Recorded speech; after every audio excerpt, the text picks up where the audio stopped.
ሰላም ጤና ይስጥልን ክቡራትና ክቡራን ተመልካቾቻችን ከናሁ ቴሌቪዥን ዞትር በዚህ ሰዓት ወደ እናንተ የሚደርሰው የሀገር ቤትና የባህር ማዶ ስፖርታዊ መረጃዎቻችን ከአሁን ሰዓት ጀምሮ ወደ እናንተ ይደርሳሉ። ለዛሬ ለአርብ ዳር 26 2018 ዓ.ም የተለያዩ የሀገር ቤትና የባህር ማዶ ስፖርታዊ መረጃዎችን ወደ እናንተ እናደርሳለን። መረጃዎቹን ወደ እናንተ በማድረስ ገዛይ እንዱ ላይ ካሜራ ባለሙያችን ፍቃዱ ለተንሳይ ከኛ ጋር ቆይታ ያደርጋል። እናንተም እስከ መረጃዎቻችን ፍጻሜ ድረስ እንደወትሮ ሁሉ አብራችሁ እንድትቆዩ በድጋሚ እንጋብዛለን። የሀገር ቤት ስፖርታዊ መረጃዎችን በማስቀደም የመረጃ ሰዓታችንን እንጀምራለን። የኢትዮጵያ ሴቶች ፕሪሚየር ሊግ የ2018 ዓመተ ምህረት የውድድር ዘመን የ10ኛ ሳምንት መርሃ ግብር ጨዋታዎች እየተከናወኑ ነው የሚገኙት።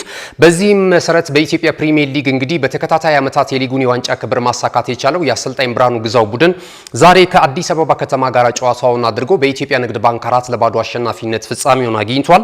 በዛሬው እንቅስቃሴ ኢትዮጵያ ንግድ ባንክ ሙሉ 3 ነጥብና ንጹህ 4 ግቦችን እንዲያገኝ ያስቻሉ ተጫዋቾችን ስንመለከት ረዲት አስረሳኸኝ 39ኛውና 70ኛው ደቂቃ ላይ 2 ግቦችን ከመረብ ስታሳርፍ ጸገነት ግርማ ደግሞ 23ኛው ደቂቃ ላይ ሌላኛውን የኢትዮጵያ ንግድ ባንክን ጎል ማስቆጠር ችላለች። ምርቃት ፈለቀ 92ኛው ደቂቃ ላይ ሌላ ጎል ላክላበት ጨዋታው 4-0 በሆነ ውጤት በኢትዮጵያ ንግድ ባንክ አሸናፊነት ፍጻሜውን አግኝቷል።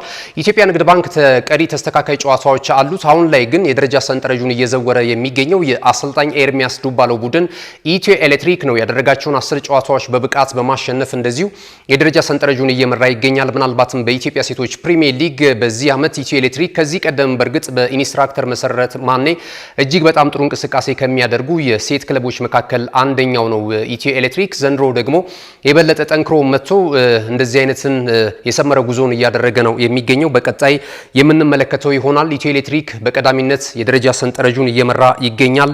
ኢትዮጵያ ንግድ ባንክ፣ ሐዋሳ ከተማ፣ አርባ ምንጭ ከተማ ተከታዩን ደረጃ ይዘው እየተመለከትን እንገኛለን። ዳግማዊ ሰለሞን ደግሞ የኢትዮጵያ ሴቶች ፕሪሚየር ሊግ የከፍተኛ ጎል አስቆጣሪነቱን ትራክ በቀዳሚነት እየመራች ነው የምትገኘው። ወደ ሌላኛው የሀገር ቤት ስፖርታዊ መረጃችን ስናልፍ የኢትዮጵያ ከፍተኛ ሊግ ጨዋታዎች እየተከናወኑ ይገኛሉ። በምድብ ሀ እና በምድብ ለ የሚደረጉትን ጨዋታዎች እንመልከት። በምድብ ሀ የሚደረጉትን ጨዋታዎች ስንመለከት ሐረር ከተማ ከነቀምቴ ከተማ ቀን 7 ሰዓት ላይ ጨዋታቸውን ያደርጋሉ። ቤንች ማጂ ቡና ደግሞ እንደዚሁ ከባቱ ከተማ ጋራ ቀን 9 ሰዓት ከ30 ላይ የሚደረግ ጨዋታ ነው። በምድብ ለ የሚደረጉትን ጨዋታዎች ስንመለከት በነገው ዕለት ነው እነዚህ ጨዋታዎች ጅማሯቸውን የሚያደርጉት። አላባ ከተማ ከንፋስ ስልክ ላፍቶ ክፍለ ከተማ ጋራ ቀን 7 ሰዓት ላይ ይገናኛሉ። ደብረ ብርሃን ከተማ ደግሞ ከቦዲቲ ከተማ እንደዚሁ 9 ሰዓት ከ30 ላይ የሚደረግ ጨዋታ ነው። ምድቦቹን ስንመለከት እስካሁን ድረስ ባለው የምድብ 5 ወይም ደግሞ የ5 መርሃ ግብር የጨዋታ ውጤቶችን መሰረት ያደረጉ የደረጃ ሰንጠረዥን ስንመለከት በምድባ ጋሞ ጭንቻ 11 ነጥቦችን ሰብስቦ በቀዳሚነት ይመራል። ንብና ሻሸመኔ ከተማ እኩል 9 ነጥቦችን ይዘው በጎል ክፍያ በመበላለጥ ሁለተኛና ሶስተኛ ደረጃ ላይ ይገኛሉ። በምድብ ሀ በምድብ ለ እንደዚሁ አላባ ከተማ 11 ነጥቦች አሉት። የጎል ክፍያ ብልጫ የተወሰደበት መንጌ ቤሊሻንጉል ደግሞ ተመሳሳይ 11 ነጥቦችን ይዞ በጎል ክፍያ ብቻ ተበልጦ እንደዚሁ ሁለተኛ ደረጃ ላይ ይገኛል። ደሴ ከተማ በ8 ነጥብ ሶስተኛ ደረጃ ላይ ነው የሚገኘው። የኢትዮጵያ ከፍተኛ ሊግ የ2018 ዓመተ ምህረት የውድድር ዘመን እስካሁን ባለው ጉዞ የምድብ ሀና የምድብ ላይ ጨዋታዎች እና የደረጃ ሰንጠረዣቸው ይህንን ይመስላሉ። ክቡራትና ክቡራን ተመልካቾቻችን እንግዲህ የሀገር ቤት ስፖርታዊ መረጃዎቻችንን በዚህ እናጠናቅቃለን። ስንመለስ በቀጥታ ወደ ባህር ማዶ ስፖርታዊ ጉዳዮቻችን ነው የምናቀናው። በሳምንቱ መጨረሻ ቀናት የሚደረጉ የአውሮፓ ታላላቅ ሊጎች አሉ። የእንግሊዝ ፕሪሚየር ሊግ ተጠባቂ ጨዋታዎች ዙሪያ አሰልጣኞች አስቀድመው የፕሪማች ወይም የፕሬስ ኮንፈረንስ ወቅት የሰጧቸውን አስተያየቶች አሉ። የቡድን ዜናዎችን የተመለከቱ ሌሎችም አጫጭር ስፖርታዊ መረጃዎችን አካተናል። የዓለም ዋንጫ የምድብ ዕጣ ማውጣት ስነ ስርዓት በሀገር አሜሪካ ዋሽንግተን ዲሲ ምሽት ላይ ይደረጋልና በዛ የውድድር መድረክ ላይ በዛ የዕጣ ማውጣት ስነ ስርዓት ላይ የሚገኙ ትልልቅ ሰዎች አሉ። እነዚህንም ያካተትንበት የመረጃ ሰዓታችንን ከመልእክቶች በኋላ ተመልሰን ስንመጣ እንነግራችኋለን። አብራችሁ ነው። ካሽጎ በየትኛውም ዓለም ሆነው በማንኛውም ሰዓት ለወገኑ የሚደርሱበት ፈጣን የገንዘብ መላኪያ ተከፈተሎ። ማስተርና ቪዛ ካርዶን በመጠቀም ከ5 እስከ 20 ዶላር የሚልኩበት አዲስ የገንዘብ መላኪያ መንገድ። ካሽጎን ለየት የሚያደርገው የትኛውም የገንዘብ ዝውውር በፍጥነት አገልግሎት ከመስጠቱም ባሻገር ለማንኛውም አገልግሎት ምንም አይነት ክፍያ አለመጠየቁ ነው። በሀገራችን ታሪክ ገንዘብን ከውጪ ወደ ሀገር ቤት በማስተላለፍ በመተግበሪያ መልክ አገልግሎት መስጠት የጀመረው የመጀመሪያው ሀገር በቀል የገንዘብ መላኪያ ዘዴ ካሽጎ ከ4500 በላይ ባሉ የባንክ ቅርንጫፎች አገልግሎት እየሰጠ ይገኛል። ገንዘቦን በሰኮንዶች ልዩነት ውስጥ ይፈልጉ በአካውንቶ ወይንም በእጆ ቆጥረው የሚወስዱበት ልዩ ዘዴ። በቅርቡ ሁሉንም ኢትዮጵያዊ ባለቤት ለማድረግ ጉዞ የጀመረው ካሽጎ ዛሬውኑ መተግበሪያውን በስልኮ ላይ በመጫን የአገልግሎቱ ተጠቃሚ ሆኑ። ፍጥነት መለያችን፣ ኢትዮጵያን መክፈቻችን፣ ካሽጎ ነው መላኪያችን። ካሽጎ የአዲሱ ትውልድ ብራንድ። እነሆ የምስራች! የ10 አየር መንገድ የበረራ ትኬት ለውድ ደንበኞቹ በተቀላጠፈና አስተማማኝ በሆነ መንገድ እያቀረበ ያለው። በዚህም በደንበኞቹ የተመሰገነው ጉዞጎ አሁን ደግሞ ተደራሽነቱን በማስፋት ተጨማሪ ባንኮችን በማካተት ለውድ ደንበኞቹ የበለጠ አስተማማኝ ለመሆን ችሏል። የጉዞጎን አፕሊኬሽን ከአፕ ስቶር ወይም ከፕላይ ስቶር በማውረድ የመነሻና የመድረሻ ከተማዎትን መርጠው ዋጋ አወዳድረው የሀገር ውስጥም ሆነ ዓለም አቀፍ በረራ ማድረግ ካሰቡ የበረራ ትኬቶን ክፍያ በአቅራቢያው በሚገኙ ባንኮች አንድም በአካል በመሄድ ወይም በኦንላይን የክፍያ አማራጮች ክፍያዎትን በመፈጸም የበረራ ትኬቶን በእጅ ያስገቡ። ከዚህም በተጨማሪ እንደ ሁል ጊዜው ወደ ጉዞጎ የጥሪ ማዕከላችን 7473 በመደወል ከሙሉ የበረራ መረጃ ጋር የ24 ሰዓት የትኬት አገልግሎት ማግኘት እንደሚችሉ ስናበስሮ በታላቅ ደስታ ነው። ለበረራዎ ጉዞጎ።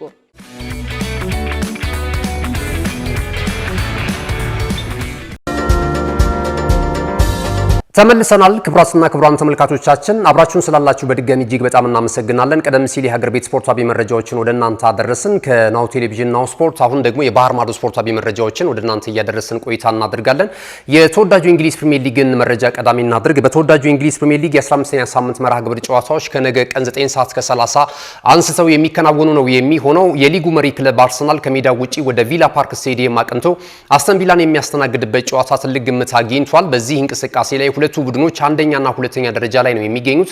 በሁለቱ ክለቦች መካከል ያለው የነጥብ ልዩነት 9 ነው። ስለዚህ ይህንን የነጥብ ልዩነት ለማጥበብ አስተን ቪላ እንደዚሁም በዚህ ጨዋታ ላይ ጥሩ እንቅስቃሴ ያደርጋል ተብሎ ነው የሚጠበቀው። ከዚህ ቀደም አርሰናልን የተገዳደረበት ያሸነፈበትና ለሻምፒዮናነት እንዳይጓዝ ከተሰናከለባቸው ጨዋታዎች መካከል አንደኛው የአስተን ቪላ ቡድን መሆኑ ይታወቃልና አስተን ቪላ እግር ኳስ ክለብ እንግዲህ በቀድሞ በመድፈኞቹ አሰልጣኝ ዩናይ ኤምሬ ነው የሚመራው። ሁለቱን ስፔናዊ አሰልጣኝ የሚያገናኘው የነገ የምሳ ሰዓት ጨዋታ በበርካታ የእግር ኳስ አፍቃሪያን ዘንድ ይጠበቃል። አርሰናል በሳምንቱ አጋማሽ ከትላንትና በስቲያ ምሽት ላይ ያደረገውን ጨዋታ በኤምሬትስ ስቴዲየም ብሬንትፎርድ ሲቲን 2-2 በሆነ ውጤት በማሸነፍ ከቼልሲ ያቻ ውጤት በኋላ ወደ ድል የተመለሰበትን ውጤት ማስመዝገብ ችሏል። እንግዲህ አርሰናል ያለፉትን 17 ጨዋታዎች ሳይሸነፍ ተጉዟል። 18 ጨዋታዎችን ሳይሸነፍ በሁሉም የውድድር አይነቶች የተጓዘበትን ሂደት ተመልክተናል። በሊጉ ደግሞ 10ኛ ድሉን እንደዚሁ ማሳካቱ የሚታወስ ነውና እንግዲህ ዛሬ ጋዜጣዊ መግለጫ ሰጥቷል አሰልጣኝ ሚካኤል አርቴታ። በተለይ ከጉዳት ጋርና የቡድን ዜናዎችን በተመለከተ ይፋ አድርጓል። ከመገናኛ ብዙሃን የቀረቡለትን ጉዳዮች አስመልክቶ ማለት ነው። የዊሊያም ሳሊባና የትሮሳርድ ጉዳይ አሁንም እንግዲህ ቀናቶች ሊፈጅባቸው እንደሚችል ነው የተነገረው፣ የገጠማቸው ጉዳት ማለት ነው። ዴክላን ራይስ በብሬንትፎርድ ሲቲን በገጠሙበት እንቅስቃሴ እንደዚሁ ጉዳት አስተናግዶ ጨዋታውን አቋርጦ መውጣቱ የሚታወስ ነውና የተጫዋቹ ሁኔታ ምን ላይ ይገኛል የሚል እንደዚሁ ጥያቄ ቀርቦለት ነበረ። የነገ ልምምድ አለን። በነገው ልምምድ ወይም ደግሞ የመጨረሻ ልምምዳችንን ተመልክተን የምንወስን ነው የሚሆነው። ግን አብላጫው ወደ ሜዳ የሚገባበት ጤንነት ላይ ነው የሚገኘው። ስለዚህ ለጨዋታው ዝግጁ ነው የሚል አንድምታ ያለውና ተቀራራቢ አስተያየት እንደዚሁ ሰጥቷልና የበለጠ እንግዲህ በብዙዎች እየተወደደ የሚገኘው ዴክላን ራይስ ከዓመት ዓመት በጣም እየበሰለ የቡድኑን ያጫዋት ሚዛን እየጠበቀላቸው ነው የሚገኘውና ለቡድኑ ጥንካሬ እጅግ በጣም አስፈላጊ ከሆኑ የመድፈኞቹ ተጫዋቾች መካከል አንደኛው ዴክላን ራይስ ነውና በዚህ ጨዋታ ላይ መኖሩ የበለጠ ለአርሰናል ደጋፊዎች የሚያስደስት ነገር ይሆናል ብለን እንጠብቃለን። እንግዲህ ሌሎችንም መረጃዎች እንደዚሁ አንስቷል። የተከላካይ ስፍራ ተጫዋች እንደዚሁ ክሪስቲያን ሞስኬራ በተመሳሳይ ይህም ስፔናዊ ተጫዋች ጉዳት አጋጥሞት እንደነበረ እናስታውሳለን። በብሬንትፎርድ ሲቲን በገጠሙበት እንቅስቃሴ ቲምበር ነው ተክቶት የገባው ጉዳት አስተናግዶ ጨዋታውን አቋርጦ ሲወጣ ማለት ነውና እሱም እንግዲህ የነገውን ልምምድ እንመለከታለን፣ የመጨረሻውን ልምምዳችንን እናያለን፣ እንወስናለን የሚል አስተያየት ሰጥቷል። ቲምበር እዛ ቦታ ላይ መጫወት ይችላል። ቤን ዋይት ደግሞ በቀኝ መስመር ላይ መጫወት ስለሚችልና ትላንት በብሬንትፎርድ ሲቲውም ጨዋታ እንቅስቃሴ ላይ እጅግ በጣም የላቀ ብቃት ማሳየቱን ተከትሎ ቀኝ መስመር ላይ ይህንን ሊያጫውቱ ይችላሉ። ከዛ ደግሞ የመሃል ስፍራ ተከላካይ ላይ ምናልባት ከፔሮ ኢንካፔ ጋራ ቲምበር የሚጣመርበት እድል ሊፈጠር ይችላል ተብሎ ነው እየተገመተ የሚገኘው ማለት ነውና ይህንን አይተናል። በአርሰናል በኩል አርሰናል ይህንን ጨዋታ የሚያሸንፍ ከሆነ መሪነቱን የበለጠ የሚያጠናክርበት ከተከታዮቹ ክለቦች ደግሞ ለጊዜውም ቢሆን ከማንቸስተር ሲቲ ጋር ያለውን የነጥብ ልዩነት ወደ 8 ከፍ ያደርጋል። ማንቸስተር ሲቲ እስከሚጫወት ድረስ ማንቸስተር ሲቲም እጅግ በጣም ከባድ ጨዋታ ነው ያለበት ከሰንደርላንድ ጋር ነው። በእርግጥ በኢታድ የሚደረግ ጨዋታ ነውና የበለጠ ተጽዕኖ ያሳድርባቸዋል አርሰናል ካሸነፈ በዚህ እንቅስቃሴ ላይ ማለት ነውና እንግዲህ ይሄንን እንመለከታለን። አሰልጣኝ ዩናይ ኤምሬ በጣም በአስተን ቪላ ቤት በአነስተኛ ገንዘብ ጥሩ ተጫዋቾችን በመያዝና እንደዚሁ የቡድኑን ብቃት ከዓመት ዓመት በአውሮፓም የውድድር መድረክ እንዲሳተፍ በማድረግ ይህንን ብቃታቸውን እያሳዩ ይገኛሉና የሁለቱ የስፔናዊው አሰልጣኝ የዩናይ ኤምሬና የአሰልጣኝ ሚካኤል አርቴታ የታክቲክ አካሄድ በጨዋታው አቀራረብ እንደዚሁ በጉጉት እየተጠበቀ ነው የሚገኘው። ይሄ ጨዋታ ቀን 9 ሰዓት ከ30 ሲል በኢትዮጵያ ሰዓት አቆጣጠር ጅማሮውን ያደርጋል። በነገው ዕለት አመሻሽ 12 ሰዓት ላይ የሚደረጉ ተጠባቂ ጨዋታዎች አሉ። በቫይታሊቲ ስቴዲየም በርንማውዝ እንደዚሁ የምዕራብ ለንደኑን ክለብ ቼልሲን ያስተናግዳል። ኤቨርተን ከኖቲንግሃም ፎረስት፣ ማንቸስተር ሲቲ ከሰንደርላንድ፣ እንደዚሁ ኒውካስል ዩናይትድ ከበርንሌ፣ ቶተንሃም ከብሬንትፎርድ ሲቲ ጋር የሚያደርጉት ጨዋታ ተጠባቂ ነው። ሊድስ ዩናይትድ ከሊቨርፑል የሚያደርጉትም ጨዋታ እንደዚሁ ይጠበቃል። ሊድስ ዩናይትድ በሳምንቱ አጋማሽ ቼልሲን አሸንፎ ነው የመጣው። ሊቨርፑል ደግሞ እንደዚሁ ባቻ ውጤት ነው ጨዋታውን ያጠናቀቀው ከሰንደርላንድ ጋርና ይህ ጨዋታ የበለጠ እንዲጠበቅ አድርጎታል። ምሽቱ 2 ሰዓት ከ30 ላይ ይደረጋል። የአሰልጣኝ አርነ ስሎትን እጣ ፈንታ በቡድን ውስጥ የመቆየት ያለ መቆየት ጉዳይ እንደዚሁ የሚወስን ጨዋታ ነው እየተባለለት ነው የሚገኘው ማለት ነው። የበለጠ አሰልጣኝ አርነ ስሎት ወደ በሩ መውጫ እየተጠጉ ነው የሚገኙት የሚሉ የመገናኛ ብዙሃን ብዙ እያሉባቸው ይገኛሉ። እሳቸው ደግሞ እኔ ለቡድኑ መሻሻል እንጂ ያን ያህል የኔ መቆየት ያለ መቆየት ብዙም አያሳስበኝም የሚል አስተያየት እየሰጡ ነው የሚገኙት። ዛሬ ከጨዋታው አስቀድሞ በሰጡት አስተያየት እንደዚሁ ብራድሊ ወደ ሜዳ እንደሚገባ ተናግሯል። ኮነር ብራድሊ እንግዲህ በጥሩ የመስመር ተከላካይነቱ እናውቀዋለን። ጉዳት እያጋጠመው ነበር የሚገኘው። ይሄ ተጫዋች ወደ ሜዳ ይመለሳል ብለዋል በዚህ እንቅስቃሴ ላይ። ከዛ ባለፈ መሐመድ ሳላ ምናልባት በቋሚ አሰላለፍ ውስጥ ሊካተት የሚችልበት እድል እንዳለ ነው የተነገረው። ያለፉትን 2 ጨዋታዎች ከተጠባባቂ ወንበር እየተነሳ ነበር እንዲጫወት የተደረገው።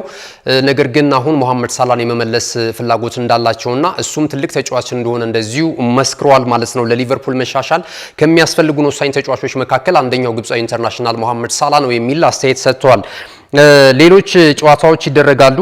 እንግዲህ የማንቸስተር ሲቲ እና የሰንደርላንድም ጨዋታ በከፍተኛ ሁኔታ ከሚጠበቁ ጨዋታዎች መካከል አንደኛው ነው። ማንቸስተር ሲቲ በቅርብ ርቀት አርሰናልን እየተከተለ ይገኛል። በ5 ነጥቦች አንሶ ማለት ነው ሁለተኛ ደረጃ ላይ ነው የሚገኘውና በቀጣይ ነገ አመሻሽ ላይ የሚደረገው ጨዋታ ይህንን ይመስላል። እሁድ ብራይተን ከዌስትሃም ዩናይትድ፣ ፉልሃም ከክሪስታል ፓላስ እንደዚሁ ወልቭስ ደግሞ ከማንቸስተር ዩናይትድ ጋር ሰኞ ምሽት 5 ሰዓት ላይ ጨዋታቸውን የሚያከናውኑ ይሆናል። የሊጉን የደረጃ ሰንጠረዥ አርሰናል በ33 ነጥቦች እየመራ ይገኛል በቀዳሚነት። እንደዚሁ ማንቸስተር ሲቲ በ28 ነጥብ ይከተላል። እንግዲህ አጠቃላይ የሊጉን የከፍተኛ ጎል አስቆጣሪነት ትራክ ደግሞ ሄርሊንግ ብራውት ሃላንድ ከማንቸስተር ሲቲ በ15 ግቦች እየመራ ነው የሚገኘው። የጣሊያን ሴሪያ ጨዋታዎች ይደረጋሉ። በጣሊያን ሴሪያ ጨዋታዎች ሳሶሎ ከፊዮሬንቲና፣ ኢንተር ሚላን ከኮሞ፣ እንደዚሁ ቬሮና ከአታላንታ ጋራ፣ ክሪሞንሴ ከሊቼ፣ ካግላሪ ከሮማ፣ ላዚዮ ከቦሎኛ፣ ናፖሊ ደግሞ ከዩቬንቱስ የሳምንቱ ትልቁ ጨዋታ ነው። በዲያጎ አርማንዶ ማራዶና ስቴዲየም የሚደረግ ጨዋታ ነው። ከዛ በዘለለ ደግሞ ኢንተር ከኮሞም የሚያደርጉት ጨዋታ ይጠበቃል። የቀድሞ የመድፈኞቹ የመሃል ሜዳ ስፍራ የአማካኝ ስፍራ ተጫዋች የነበረው ሴስክ ፋብሪጋዝ ነው ኮሞን እየመራ አሁን በደረጃ ሰንጠረዡ 5ኛ ደረጃ ላይ ነው የሚገኘውና ሁለቱ ቡድኖች የሚያደርጉት በሴሪያው ይጠበቃል። ኤሲ ሚላን እና ናፖሊ እኩል 28 ነጥቦችን ይዘው የደረጃ ሰንጠረዡን እየመሩ ይገኛሉ። እንደዚሁ ተመሳሳይ 27 ነጥብ ያላቸው ኢንተር ሚላን እና ሮማ እንደዚሁ 3ኛና 4ኛ ደረጃ ላይ ነው የሚገኙት። ላውትሮ ማርቲኔዝ ደግሞ የከፍተኛ ጎል አስቆጣሪነቱን ትራክ ከሚመሩ ተጫዋቾች መካከል አንደኛው ነው በኢንተር ሚላን በኩል ማለት ነው። ወደ ሌላኛው የባህር ማዶ ስፖርታዊ መረጃችን ስናልፍ ደግሞ የ2026ቱ የዓለም እግር ኳስ ዋንጫ የውድድር መድረክ የተሳታፊ ሀገራት የምድብ እጣ ማውጣት ስነ ስርዓት በሀገር አሜሪካ በዋሽንግተን ዲሲ ዛሬ ምሽት 1 ሰዓት ላይ ይደረጋል። በደማቅ ስነ ስርዓት በሚከናወነው የዚህ የእጣ ማውጣት ስነ ስርዓት ላይ የአሜሪካው ፕሬዝዳንት ዶናልድ ትራምፕ በክብር እንግድነት ይገኛሉ ተብሏል። ሌሎች የቀድሞ እግር ኳስ ኳሰኞች እንደዚሁ ይህንን የዕጣ ማውጣት ስነ ስርዓት ይታደሙታል ተብሏል። ታላላቅ የአሜሪካና ሌሎች ሀገራቶች አርቲስቶችም ይሳተፉበታል ተብሏል። እንግዲህ መድረኩን ሆስት በማድረግ ወይም ደግሞ በመምራት ኮሜዲያን ኬቨን ሃርትስ እንደዚሁ ዳኒ ራሚሬዝ እና ሄዲ ክሉም የተሰኙት እነዚህ እንግዲህ ትልልቅ የኪነ ጥበቡ ሰዎች መድረኩን እንደሚመሩት ተገልጿል። የቀድሞ ተጫዋቾች፣ አሰልጣኞች በክብር እንግድነት ታደመው የዕጣ ማውጣት ስነ ስርዓቱን ያደምቁታል ተብሎ ነው እየተነገረ የሚገኘው። እንግዲህ በካናዳ አሜሪካና ሜክሲኮ የጣምራ አዘጋጅነት የሚከናወነው የዓለም እግር ኳስ ዋንጫ የውድድር መድረክ ለመጀመሪያ ጊዜ በታሪክ 48 ሀገራቶች ይሳተፉበታል። የአፍሪካ ተሳታፊ ሀገራቶችም እንደዚሁ አስቀድሞ በነበረ የምድብ ማጣሪያ ጨዋታ በየክፍለ ሀገራቸው እንደዚሁ ጨዋታቸውን አከናውኗል። እስካሁን ድረስ 9 ሀገራቶች አፍሪካን የሚወክሉ ነው የሚሆነው።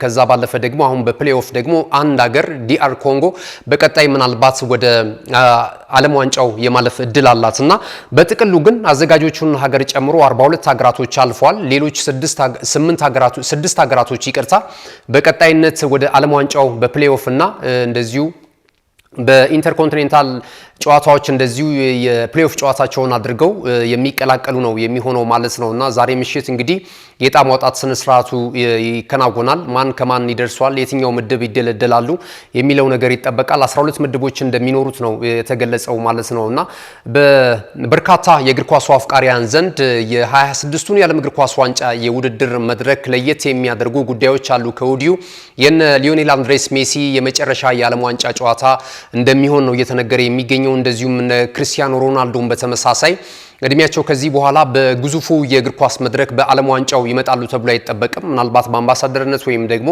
የኮቺንግ ስታፍ አባላት ሆነው ነው ከዚህ በኋላ ልንመለከታቸው የምንችለው።